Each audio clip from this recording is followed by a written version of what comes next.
All right, so today we're looking at the properties of rational exponents.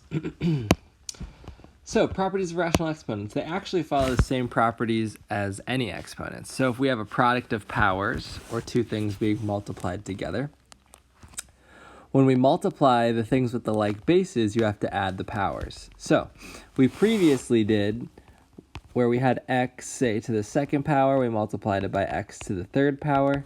You just add those two things together. So it's x to the 2 plus 3, which equals x to the 5th. For our rational exponents, you need to make sure they have the same base. So right here we have 6's. Those are both the same base. And then we would add the exponents together. So this would be 6 to the 1/2 plus 2/3. So unfortunately, 1/2 and 2/3 we can't just add together very easily. So we need to do some manipulating of those fractions. So what I like to do is I like to manipulate them first. So here we need to get a common denominator so we can add them together. So that's 3/3. So that would be 6 to the 3/6. Let's go smaller pen here. 6 to the 3/6. And then to get 6 in the bottom of the other denominator, we multiply by 2/2. So that's multiplied by 6 to the 4/6. And then you add those exponents together. So this is 6 to the 3/6 plus 4/6. So then we're going to get 6 to the 7/6. And that would be our solution. When we're taking a look at quotient of powers, or when things with like bases are being divided, you subtract the power. So again, we would subtract, technically this is to the first power, and we would subtract it 1 minus 3/4, okay? If you struggle with fractions, definitely make them like bases, so you'd multiply this 1 by 4/4. So that's really 6 to the 4/4 divided by 6 to the 3/4, which you combine the bases to make just 1/6, and it's 4/4 minus 3/4, which this would give us 6 to the 1/4 power. And last but not least, here we have the power to a power property. So when raising a power to a power, you have to multiply. So in this case, we would distribute that 2. We would multiply 2 times 1/4, so that'd be 6 to the 2/4. Or you could just say 6. Well, you should say 6 to the 1/2. So those are our properties of rational exponents. They follow the same exact properties of the exponent questions we were doing earlier. So let's do some examples. Simplifying. So we have p to the 1/4 multiplied by p to the 3/2. Get that common denominator first. So 2/2. That's going to give us p to the 1/4 multiplied by p to the 6/4. And then we can add 1/4 plus 6/4. So p to the 1/4 plus 6/4 gives us p to the 7/4. Okay? So at this point, we're good. Okay? Especially if I'm just asking about exponential properties here. P to the 7/4, we're good with that answer. This next one, we have m to the 5/2 divided by m to the 7/4. So we're going to go, common denominator, again, would need 2/2 in the top. So that's going to give us m to the 10/4 over m to the 7/4. So that's m to the 10/4 minus 7/4 because it's division. So that gives us m. 10 minus 7 would give us 3/4. Next we have multiplication. Remember, when you multiply a fraction, the tops get multiplied and the bottoms get multiplied. So this is a to the 5/6.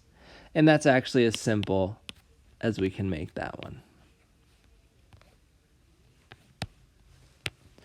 This next one, okay, so we want to use our rational exponent properties. We need to first put this as a rational exponent. So that's going to be 7 to the 3/4 divided by 7. This is technically 7 to the 4/4. So this is 7 to the 3/4 minus 4/4, which gives us 7 to the negative 1/4. Can't have negatives in our exponent, so remember negatives move the base or flip the base, so it's 1 over 7 to the positive 1/4 power. All right, number 5 here. So again, same bases, so we can just keep doing our power properties here. We need to make this 7 in the denominator, so we're just going to multiply that by 7 over 7. So that gives us 2 to the negative 5/7 times 2 to the 21/7. And then we can add those together, so 2 to the negative 5/7 plus 21/7. So that gives us 2 to the 16th sevenths. 2 to the 16/7. All right. Last one here with the exponent properties. We're going x squared cube rooted, so that's going to be x to the 2/3 multiplied by x to the 1/2. Again, we need to get common denominator, so that's 2 over 2, 3 over 3, so that's x to the 4/6 multiplied by x to the 3/6. So that gives us x to the 7/6 when we add those together. All right. So those are our examples with the properties of rational exponents. So let's move down to properties of radicals. So the product of radicals. When multiplying radicals of the same root, you may combine under one radical of the same root. So notice both of these are cube roots. So that means we're allowed to combine them into one big radical. So we would say the cube root of 5 times 75. So that is going to give us the cube root of 375. And then the unfortunate part about these ones is that we do now need to simplify. So this is going to be the cube root of 125 and then the cube root of 3. Cube root of 125 becomes 5. So this solution is 5 cube root of 3. So we need to make them as simple as possible here. Next up, we have quotient of radicals. So when dividing radicals of the same root, you may combine under one radical of the same root. Again, same rule happens here. We have square root 20 over square root 2. That's one big square root 20 over 2. So you go 20 divided by 2, which gives you 10. So that's the square root of 10. If you could, you would need to simplify square root of 10 further, but in this case, we cannot. All right, adding and subtracting radicals. When adding and subtracting, you can only combine like terms. This means both the base and the root must be exactly the same. So as these two things are, the root is the same, I agree, but the base inside the root, 12 and 75, are not the same. Those have to be the same for us to add them together. So in most cases, when I give you a question like this, what you're going to have to do is simplify the radical to start. So we go radical 4. That gives us radical 3. So this is 2 radical 3 plus radical 75 is going to be radical 25 and radical 3. So that's going to be 5 radical 3. Now you can see same root, same base, same root, same base. So then we just add the fronts. So 2 plus 5 gives us 7, and radical 3 is going to stay. Think about this question like this, right? If we had 2x plus 5x, that would just give us 7x. The x doesn't change, just the number in the front changes. All right, so that's why you only add the 2 and the 5 there. All right, let's take a look at this one. So we have 81 to the 1/3 power. We have 24 to the 1/3 power. In order to add these, we need to make sure they get the same base. The cube roots are great, but the base is not the same here. So let's do this one. I like to convert it. So we're looking at the cube root of 81, cube root of 24. Cube root of 81 breaks down into the cube root of 27 and the cube root of 3. So that's going to be 3 cube root of 3. On the other side, it has to be the cube root of 3 because the cube roots are going to match. And that's going to be 24 times 3 would be 8. So that's the cube root of 8 right there. So then we have minus 2 cube root of 3 would be that second term. So 3 minus 2 gives us 1 cube root of 3. And you don't need to write the 1. You can just write the cube root of 3. Next up, we have rationalizing denominators with radicals. Okay, so we've done this before. Radical 3 on the bottom. You just multiply the top and the bottom by the radical in the bottom. That's going to give us 2 radical 3 over radical 9, technically. So that radical 9 just becomes 3. So that's 2 radical 3 over 3. Okay, this one is the one that's a little bit more confusing. So now we have the cube root of 2/3. So why is this one a little bit more confusing? It's because we're not just going to multiply by the cube root of 3 and the cube root of 3. Because if you did that, watch, you get the cube root of 6 in the top. In the bottom, you get the cube root of 9. Cube root of 9 does not make that disappear. We need to multiply 3 by one more thing, right? So because it's a cube root, we need to make this number in the denominator a perfect cube. So in order to do that, we're going to have to multiply by cube root of 9 over the cube root of 9. So that gives us the cube root of 18 in the top, and then the cube root of 27 in the bottom. All right. So then we can go through this question. Cube root of 27 is just 3. Any perfect cubes come out 18? We have 1. We have 8. It's not looking like it. So that is going to stay the cube root of 18 in the top. Okay. So you struggle with trying to know that you need the cube root of 9 there. Think of it this way. This is technically 2 to the 1/3 in the top. This is technically 3 to the 1/3 in the bottom. So we need to multiply the top and the bottom so that this exponent just becomes 1. So we're going to multiply by 3 to the 2/3, 3 to the 2/3. Okay? That's going to give us 2/3 plus 1/3 is 3 to the 3/3 in the bottom. In the top, we have 2 to the 1/3 multiplied by 3 to the 2/3. Okay, how you're going to do that, I would just keep them separate for now. So 2 to the 1/3 multiplied by 3 to the 2/3. And then I would change them back to their radical form. So this is the cube root of 2 multiplied by the cube root of 3 squared over 3. 2 times 3 squared, which would be 9, would be the cube root of 18 over 3. So if you like the fractions more, if they just make more sense to you, use the fractions. If you understand the concept of having to multiply 3 by 9 to make a perfect cube, use that method. It's really what works best for you guys. All right, let's do a couple examples together here. Square root of 27, square root of 5. We have options here, okay? You could just multiply 27 times 5 right away and then do a bunch of simplifying, or you could pre-simplify in the hopes that, you won't have to do a lot of simplifying at the end. I like to pre-simplify just in the hopes that I won't have to simplify a lot at the end. So it's square root 9, square root 3, which becomes 3. So this is 3 radical 3 multiplied by radical 5. Okay, if we're multiplying radicals, it's okay if the bases aren't the same. So we're going to have 3 radical 3 times 5, which is 3 radical 15.